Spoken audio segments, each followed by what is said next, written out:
السلام عليكم. فيديو النهاردة عن مشكلة صغيرة أرجو أن يتم حلها. والمكان زي ما حضراتكم شايفين يا جماعة متكسر خالص، والمكان هنا طلعت كوبري الساعة من جهة شركة البلاستيك،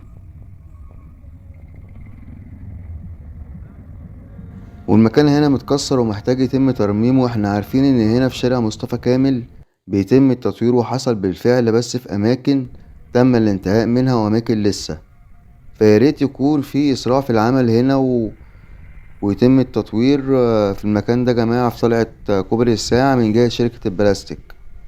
وبنشكر السادة المسؤولين من حي منتزه أول.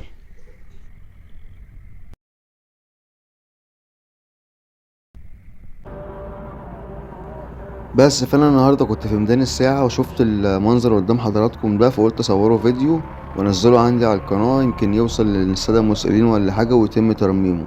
فياريت اللايك والاشتراك وتفعلوا جرس الكل عشان يوصلك كل جديد إن شاء الله، والفيديو يروح لجمهور كتير.